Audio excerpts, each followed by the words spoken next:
Thanks, and yes, it's going to be challenging to get back to this right after lunch, but we will do our best to stay awake. So, we're going to pick back up. This is still part of the indoor air quality module that we have combined some of our modules together with this. I don't think Dr. Baez mentioned that we did add some slides from some of the other modules into the indoor air quality module because, as he mentioned, our Healthy Homes does have 12 modules, but indoor air quality is one of our most important ones. So now we are going to talk a little bit more about radon. We talked briefly about this earlier. Radon actually is a breakdown product of uranium. And of course, this is found in some of the soils, the rock, and water. Does anybody know that January was National Radon Month? No. Okay, so there was a lot of publicity available for that. This diagram here does show more detail on how the radon gas enters the home. Of course, it does have to come in through the cracks and openings, but it shows that on the diagram there. It could be through, of course, the lower floors, and homes that have basements are more susceptible to radon, but through floor drains and cracks around the pipes. And this is the map that he was referring to. So anywhere that you see yellow on the map, this area is at low risk for radon. The orange, is moderate, and red is high risk. So you can find where Mississippi is, and there's not much that is even the moderate risk for Mississippi. But to be sure about radon, you do need to test for it. Kits are available at hardware stores, and you mail in for the results. Other concerns for indoor air quality, of course, secondhand smoke. Did you know that secondhand smoke contains over 4,000 substances? And about 250 of these are known to cause cancer to humans and to animals. So that is a very big concern. So of course, we don't need to smoke indoors, and there's so many establishments now that are smoke-free establishments. This is a very helpful website here that you can encourage your patients to go to if they're trying to quit smoking. This is a very major thing that we teach about in Healthy Homes, is lead. And you do have this little publication in your handouts. Of course, lead is a naturally occurring element, and lead has been used in a variety of products in our homes for years. Of course, it's been used in paint, ceramics, pipes, plumbing materials, solders. Remember when it was in our gasoline, we had leaded gas. It's in batteries, ammunition, cosmetics. But lead is toxic to humans and to animals. But lead poisoning is entirely preventable. And lead exposures do occur sometimes without obvious symptoms. Have any of you had to deal with children with lead poisoning? Do you have a lot of experience with that? Okay. Yeah, this does say on our slide here, this still remains the #1 environmental threat to our children.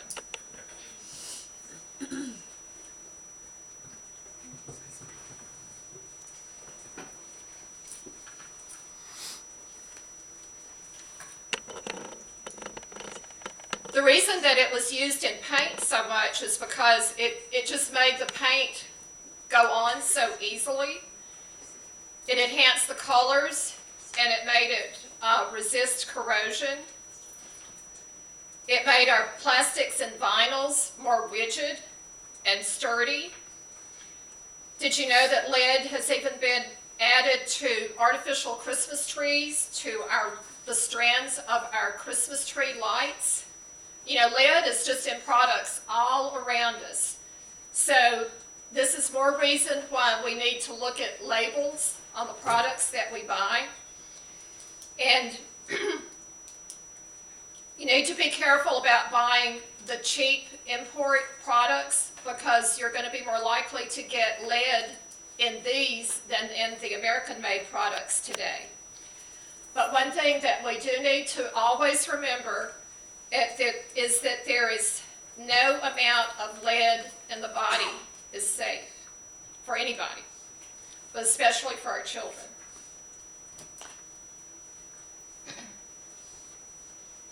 Some more information about lead added to paint.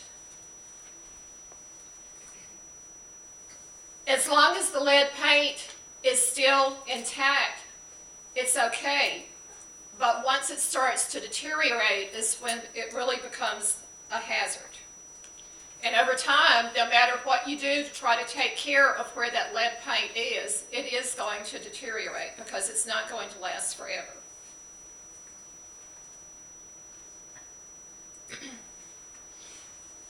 This shows us some information here.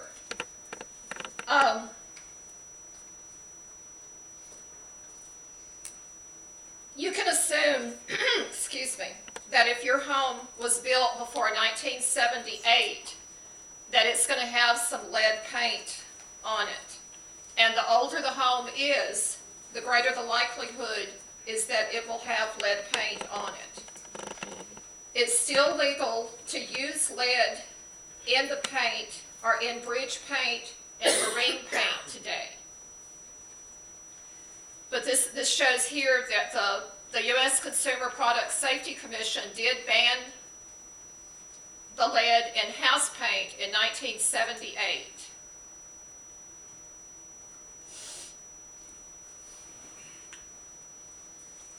So this is just a chart here that tells you the likelihood of the percentage of the paint, the breakdown of when the house was built.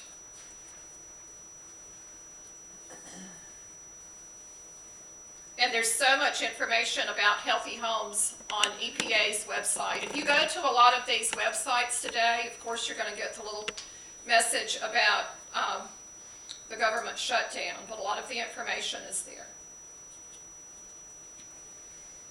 So how do we get lead poisoning?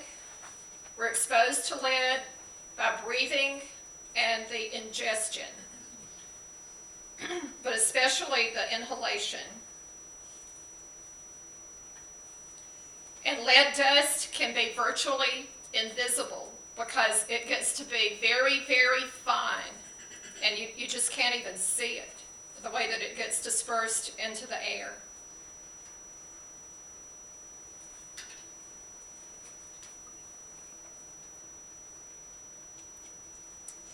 And like I said, all lead paint is going to deteriorate in time, but these are the places where it is more vulnerable, you know, on your windows, your doors, stairs, and banisters, because, you know, this is where there's going to be friction, or this is where we're going to be touching it with our hands. So, you know, all of these reasons is why it's just going to wear down and it will just become dust. That's the interior lead paint. And exterior lead paint, of course, is subject to the weathering.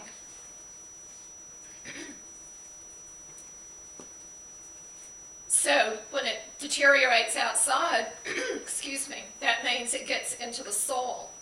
So not only is our soil contaminated by the lead paint, we need to remember as well that it can be contaminated from leaded gasoline residue, especially in areas close to highways. So, and so many people in rural areas have vegetable gardens, so we don't need to have them close to these areas. And that's why it's a good idea to have raised bed gardens. There are just so many ways to get contaminated that we're learning, aren't there?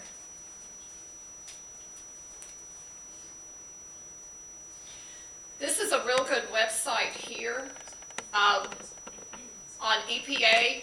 What you find on this website, it takes areas inside your home as well as outside your home and just gives a description on where you're going to find lead contamination, where it's more likely. It doesn't give pictures, but it just gives a description.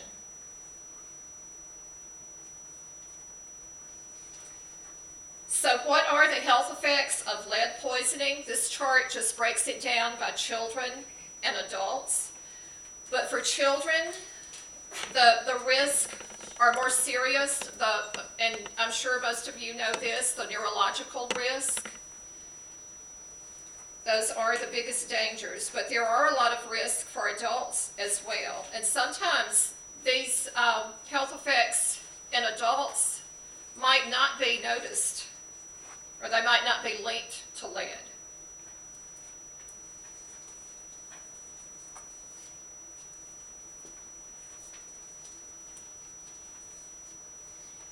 And of course, the infants and the young children are even more vulnerable to the lead poisoning. And we see there what those results are.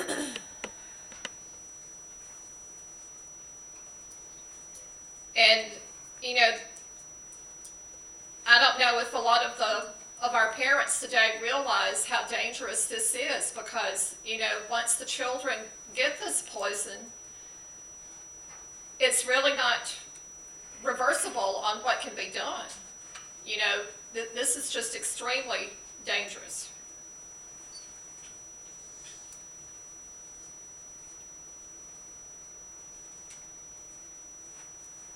And again, there's just few or no symptoms.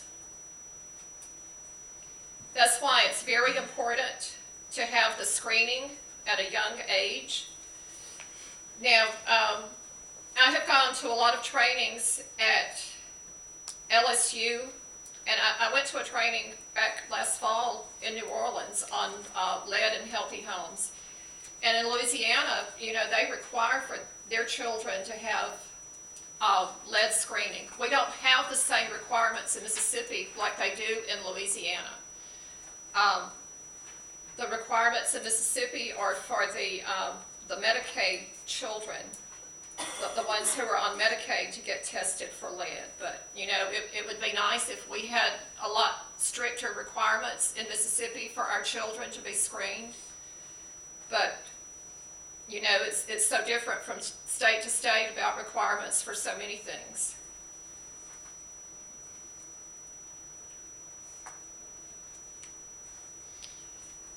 CDC did revise the lead reference level in 2012. It was 10 micrograms per deciliter, and they dropped it to 5.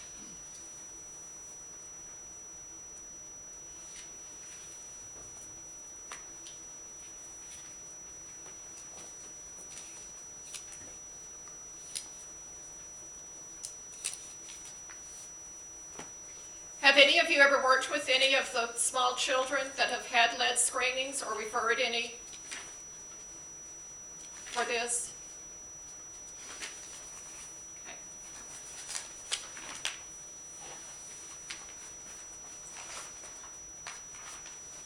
But I hope that you will find this little publication here useful. We just got this adapted for Mississippi. This is the one that LSU got printed.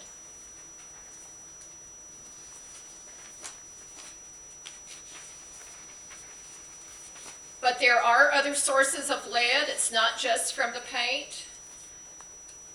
It can leach into water. If a home has the lead plumbing, it might not be likely. There might be lead solder, brass fixtures or faucets. You know, there are just a lot of sources from lead. Lead pipes were used in our homes on into the 1980s. The copper plumbing was actually banned in 1986, but to reduce this risk, you know, if you live in a home where you think you might have this plumbing in your home, you can allow the water to run for at least 2 minutes in the morning before you use it, to allow the water to reach its coldest temperature. So that's just a good rule of thumb right there. And then it's really, you really wouldn't want to be cooking with hot water directly out of the faucet.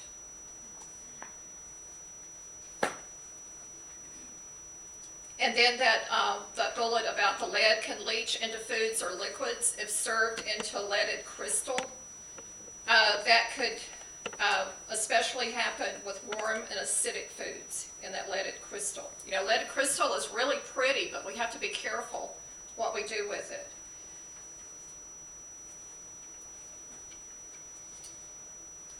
And this is what I was referring to a minute ago too, about being aware of what we're purchasing to use.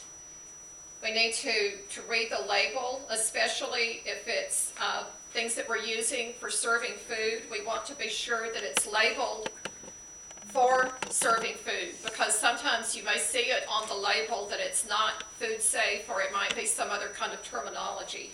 It may just be for looking pretty and, you know, not for actually putting food on or in or eating out of or drinking out of. Just be aware of cheap imports,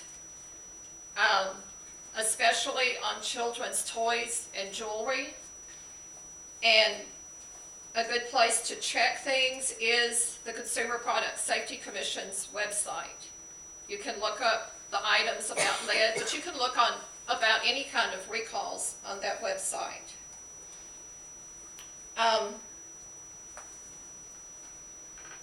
Did you know that a lot of lipstick has lead in it? A lot of lipstick has lead in it. Beth, a few years ago, I was at, I participate in a lot of our, it's the National Extension Association for Family and Consumer Science, and at one of the national sessions that I went to, one of my good friends from New Mexico did a concurrent session on, I forget what it was called, but she's a health specialist, but it was about the toxicity in cosmetics. And it was very fascinating. There had been a lot of research that she had done about that. And how many of you are familiar, you ladies are familiar with eyeliner that has kohl in it? K-O-H-L? Okay, that can be toxic as well. And then this, what season is this for hunting? Do any of you go deer hunting? The last NEAFCS meeting that I went to, there was a poster session on venison and the danger of lead with venison that had been shot with lead shot or lead bullets, because that would contaminate the meat. So there are lots of ways to get lead poisoning.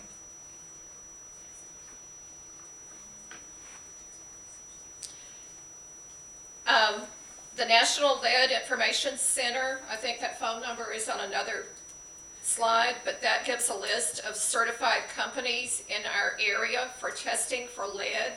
Professionals can test paint, household products, so on and so forth. You know, there are a lot of things that we do need professionals to do testing and inspecting for.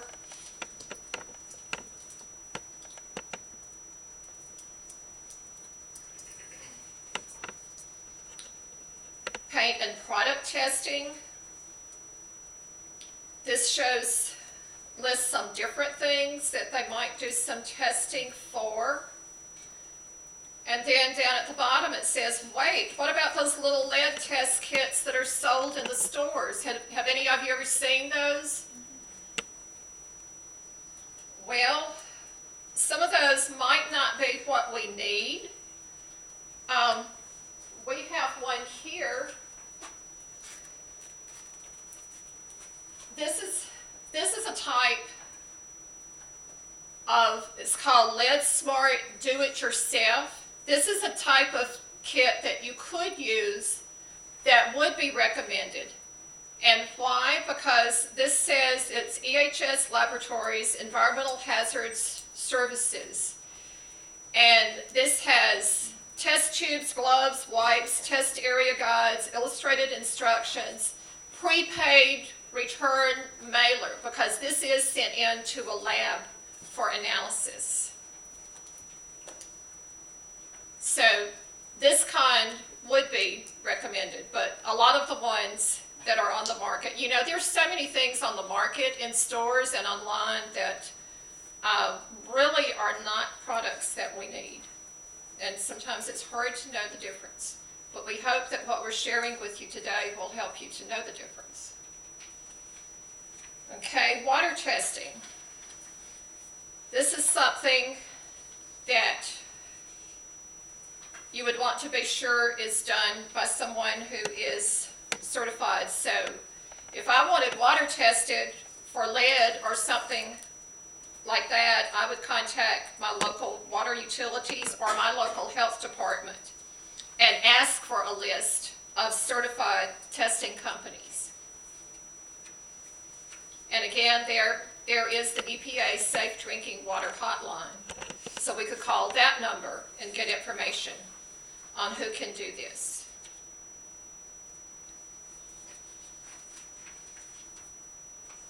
Some basic lead poisoning prevention strategies. This is if we live in a home that was built before 1978. We could consider testing it, testing the house and the property for lead, maintaining strict cleanliness standards, the wet mopping of the floor, you know, not the sweeping. If you sweep, that's just going to stir, you know, if there is any lead dust, that'll just scatter it everywhere. Damp cleaning windowsills. And I don't think Dr. Baez mentioned, but you may not have seen the microfiber cloth. These are wonderful for the damp cleaning. Just using the soap and water weekly. Washing children's hands and toys thoroughly and often. Using the cold water for drinking and cooking, and then being certain to have children tested for lead. So that's a good indicator right there to test children for lead, is if families live in a home that was built before 1978. Then, if you do live in that home that was built before 1978, and you're going to do some renovating and remodeling, you are wanting to look for a professional that has been trained, or a contractor that has been trained to work lead safe. They have to have gone through this training, because in 2010, the renovation, repair, and painting legislation does require that they go through this training. A few years ago, we, Mississippi State Extension, taught this training. We no longer do this. It is available at continuing ed at Mississippi State. But they will have gone through this training, and they will have credentials to show that they can work lead safe.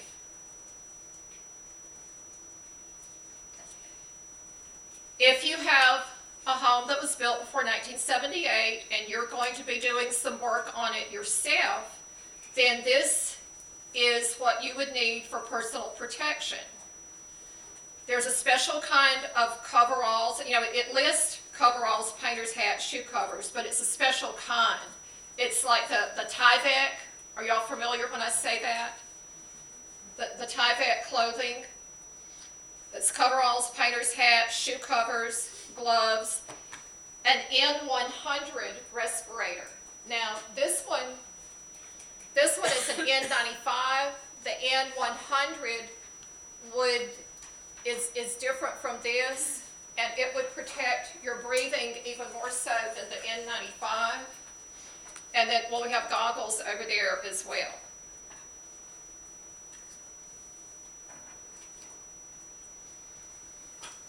And then also, these are things that you would do to contain the dust, to minimize it.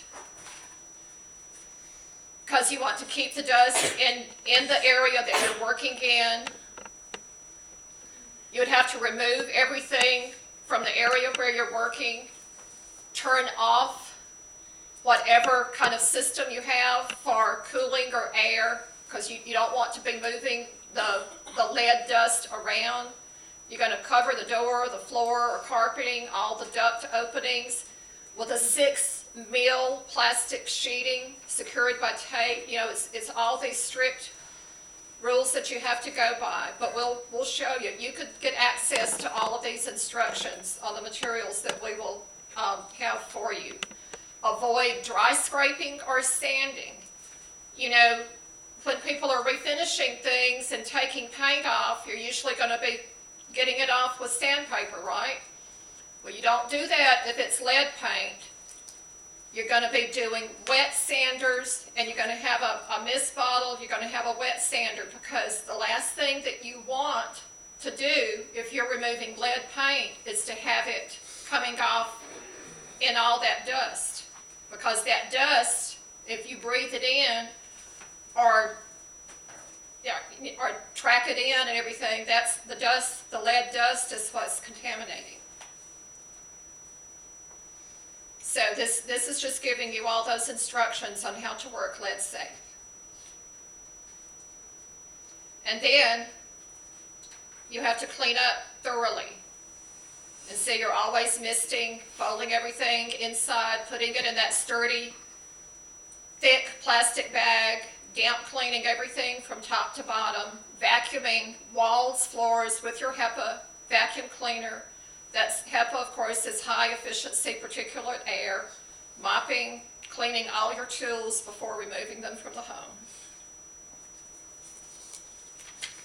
And we don't do all of this because a man's home is his castle. And where shall a man be safe if not in his own house?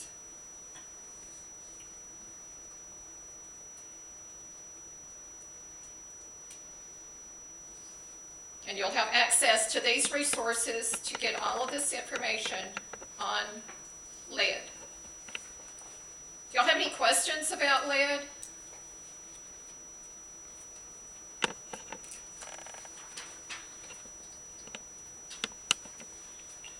You're going to have a lot of resources right here on this slide. Some from the CDC, more from, there are a lot, you see all of those from EPA.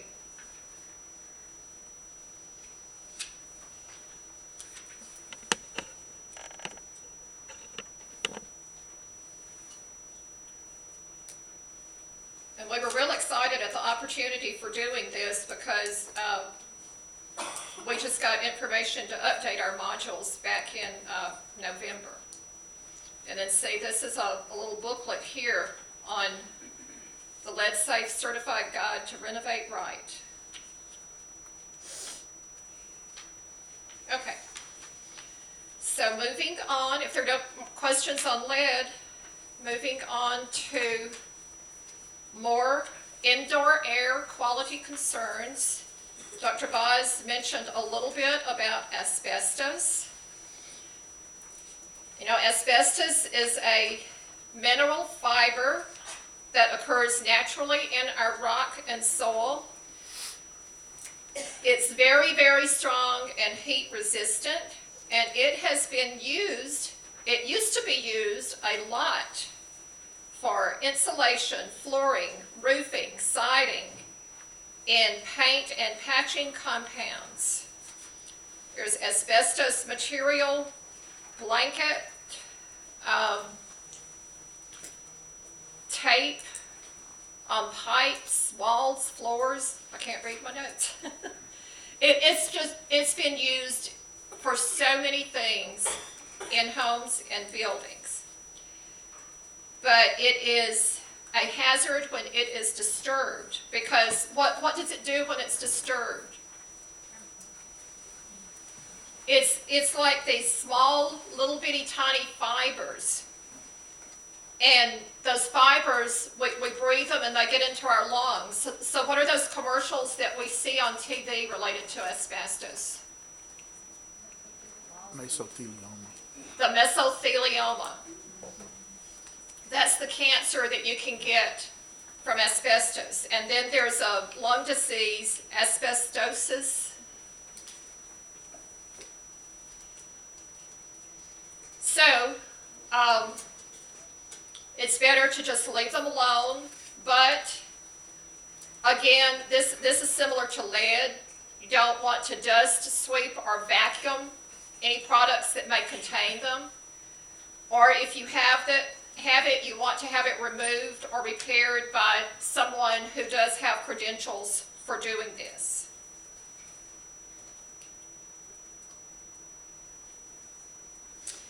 And then formaldehyde. Formaldehyde is a colorless gas, but it does have an odor, doesn't it? And it is classified as a VOC, a volatile organic compound. And where do we find formaldehyde? What's that picture? Particle board. That's presswood, particle board. But it's in wood floor finishes, preservatives in paints. Some people are a lot more sensitive to formaldehyde than others, and there it lists some of the health effects. You know, it's really an irritant. And EPA does classify it as a possible human carcinogen, but it's definitely something to be concerned about for indoor air quality. And then, you know, there's some simple action steps. We just, you know, air out. And then try to look for products that do not contain formaldehyde. And you can find more information on the EPA website on formaldehyde. We'll just overload you with information today. Now some more on your VOCs. You know, these are just chemicals that are easily vaporized. They become gases at room temperatures, but they are indoor air pollutants. We talked some about the dry cleaning. Some other common ones though, antifreeze, paint stripper, solvents. But it's in a lot of our building materials, but a lot of things that we do use in the home, and personal care products. Air fresheners. What about those spray air fresheners? You know, anything that's in aerosol form, you know, that is going to be classified as a VOC. And something that I use every day is a VOC. I need to find it in a different form, but I use hairspray every day. How many of you use hairspray? I guess I could not use it, and my hair would be all over the place. Here it is in my face today. But you know, we just have to try to be careful with what we use and try to not breathe in these things. But there are so many VOCs. And they are 2 to 5 times higher indoors. And can you all read the things that are there on that chart? But they do affect our eyes, nose, and throat. They give us headaches, cause a loss of coordination. They can cause nausea. They can damage your liver, your kidneys, your central nervous system, and they can cause cancer. So that's why we need to be very concerned about the VOCs. So what can we do? Increase ventilation. Ventilation is very important inside the home, especially when we are using these products, or we can remove the source. If you're going to use air fresheners, you could make some. How could you make air fresheners? But this is still something that's a little controversial, in my opinion, Dr. Boz. Because we do not have, even our healthy homes experts that we've consulted with across the country, we still don't have a lot of research on using quality essential oils. But if you're going to use essential oils for air fresheners, be sure and try to find the best ones that you can. But it says that you could use that in a spray bottle. But look for labels, look for products that are labeled that they are low in VOCs. And be sure to keep these products out of reach of children and pets. And use your integrated pest management to reduce the need for pesticides.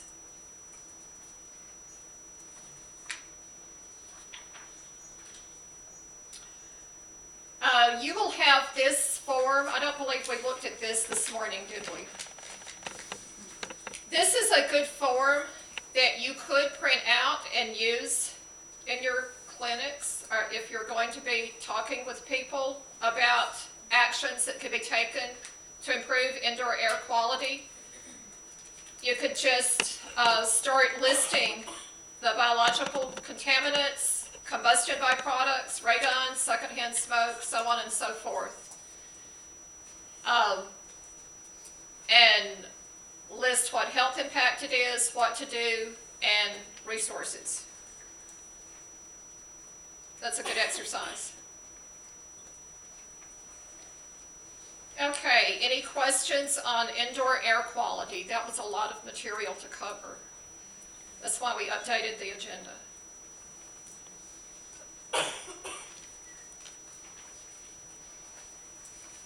Okay, we're still 10 minutes behind. So now we're going to talk about combustion gases. And this is a very timely product because this is the time of year when we start to hear about what? Carbon monoxide poisoning. So, what types of combustion gases are found in the homes? Propane and natural gas. We have a lot of them, don't we? That's your natural gas, propane, but what else is there's some other sources for combustion that are in the home besides that. If some people still have them. Well, space heaters. Some people may still have a fireplace. A wood burning heater.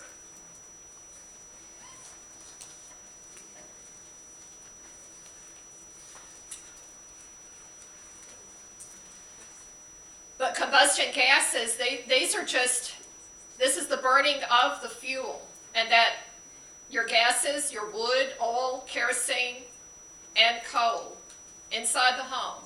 So this is the carbon monoxide, nitrogen dioxide, sulfur dioxide, and then your soot and smoke, which it calls the particulates.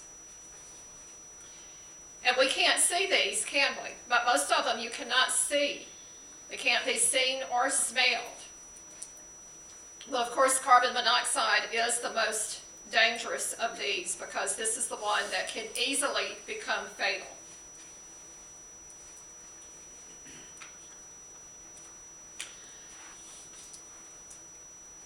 So, but why is it that sometimes you can smell gas? That tells us right there that The smell is a chemical added by the gas company so that you are aware of a gas leak. So if you smell it, then that means that you really do need to do something. You need to leave the house, call 911 immediately. A few other safety tips. The uncombusted gas can be explosive. It's good to keep a flashlight to check out the odors.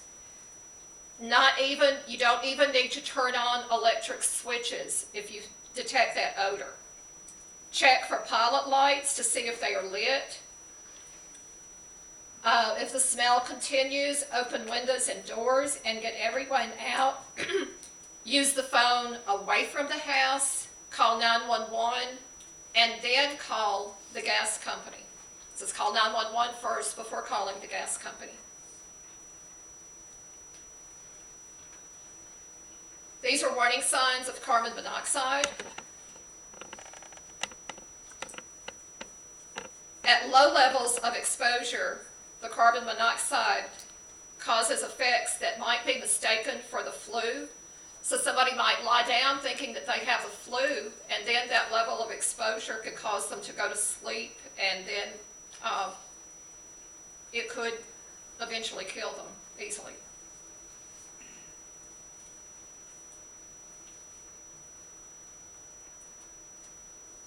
And this is just the amount of exposure in the air.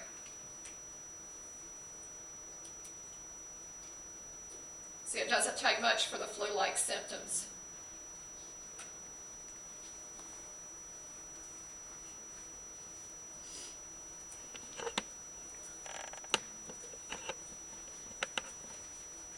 The nitrogen dioxide and sulfur dioxide. These are less toxic, but they are still dangerous irritants, and they can cause a lot of problems. And they too come from the same sources as well. These are just questions for you and your family.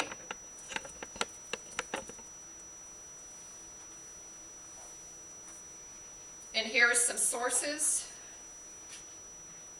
Of course, gas appliances, anything that's gas in the home.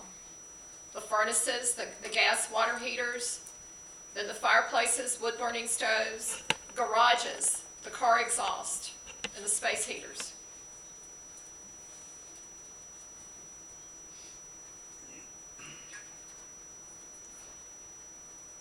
And we need to be sure and encourage people not to use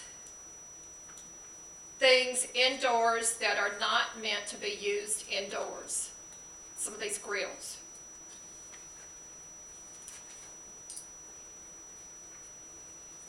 And then the cigarette smoke too. You may not be able to see that too well. Well, we're going to be sure that the copy that we send you is going to be a copy large enough so that you can see some of these small graphics and the text. This is just sources of and clues to a possible carbon monoxide problem. Loose or disconnected vent and a chimney connection, a room heater. Carbon monoxide, of course, from using a charcoal grill or exhaust fan in a garage. Foil on the bottom of a gas oven. There are a lot of people that might not know that that's a danger. That's a gas oven.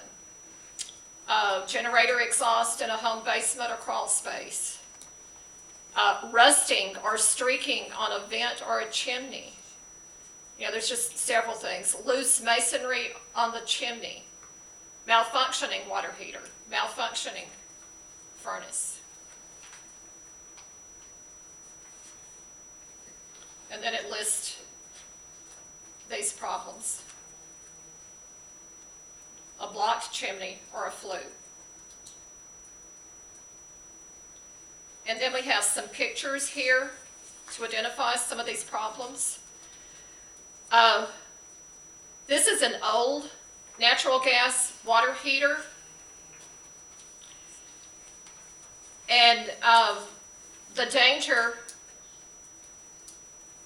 can be if the flue is disconnected or blocked.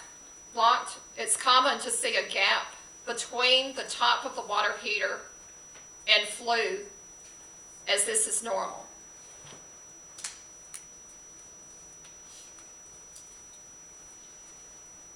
Okay, when flues are mostly horizontal, as they are in these pictures, then they're much more prone to separation, blockage, or leakage of the combustion gases. So these flues are horizontal, and it would be better if they were vertical. And then here are two pictures. What's the difference? Can you all tell? No vinegar. There's no ventilation on the left, is there? So that is definitely a hazard. And the one on the right does have the ventilation on the, has a hood.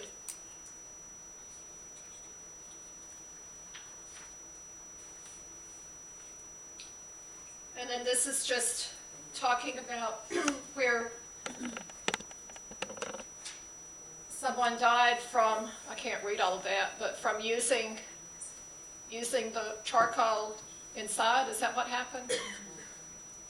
But no charcoal grills indoors, no unvented gas appliances in the home or the garage, no running cars in closed garages, because it only takes a small amount of carbon monoxide for someone to lose consciousness.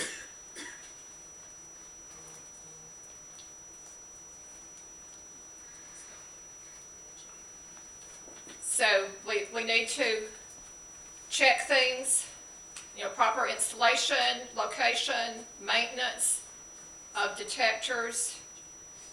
We have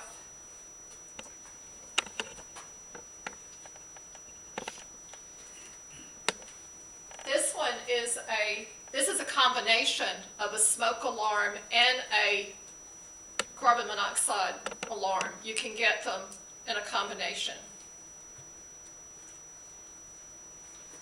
But that yearly inspection is very important. Well, that's important even if you have an all-electric house for your heating and cooling system, but I would definitely want to have these gas appliances inspected by a licensed contractor.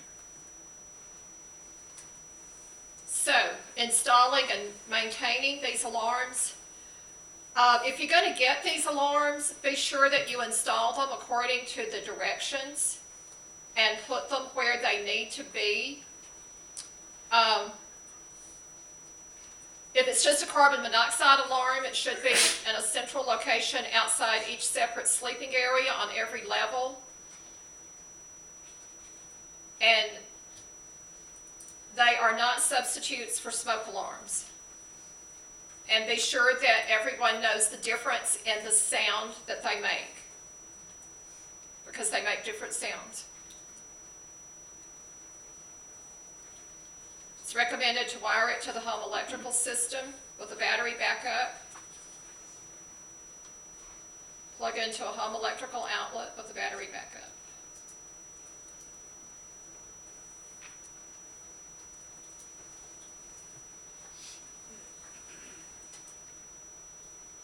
There is a picture that illustrates these. I was not familiar with that sniffer. A sniffer is used by fire personnel or inspectors, but the sniffer is the one on the right-hand side, that orange one. It says it's used only by qualified inspectors, or it would require specialized training and education to be used in a home.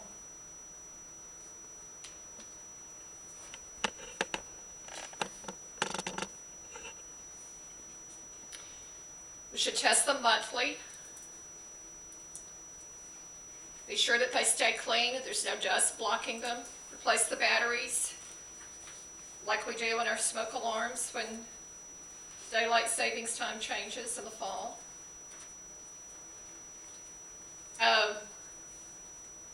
Replace them every 5 to 7 years. They have a date on them.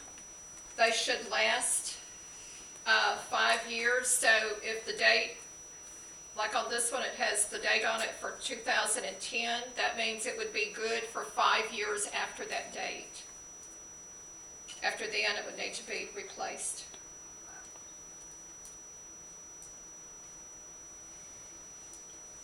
These are just things to do once the carbon monoxide alarm goes off or makes the noise. Remember, it says to leave and make your call away from the home. And don't just make the call. It's good to go to seek medical help too, because you may have been exposed to the carbon monoxide poisoning. The yearly inspection. There may be some information that's repeated on some of these slides, but all this information is very important.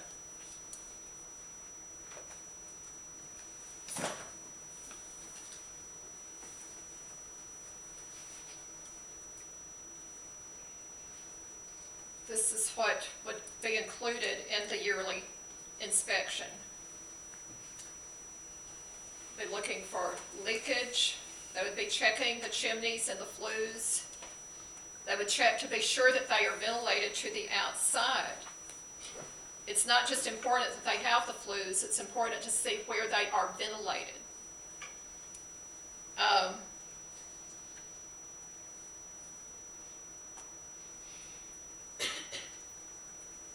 And that fireplaces, stove doors are tight.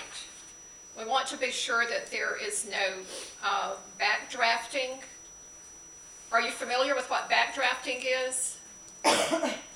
You know, that would be when the air pressure inside the home is less than the air pressure outside, and that would cause your combustion byproducts to come back inside rather than going outside where the ventilation is supposed to carry them. So we don't want that to happen.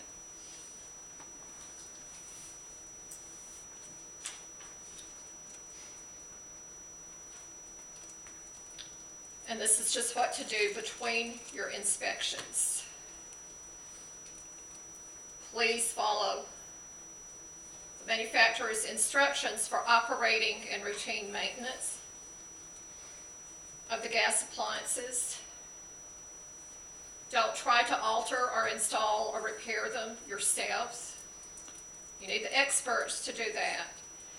And do not place items against them or block the air intake or exhaust of any gas appliance, water heater, or furnace.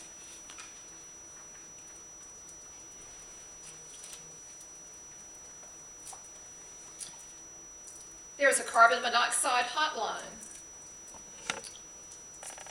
Specific link to this information on EPA, Environmental Protection Agency, USPC, American Lung Association, and there's even information on HUD's website about carbon monoxide.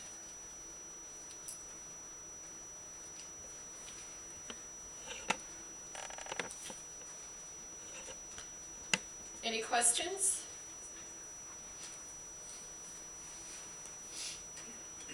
Anything you would like to add, Dr. Vise, on that? They'll have the slides, so they can, I would just add, they can follow back up with us by email. Right. And it's so much information in these web links that are on all of these slides. So, you know, if you have questions about some of the information that we're covering, chances are that's where you may find your answer, and even more than what you're looking for.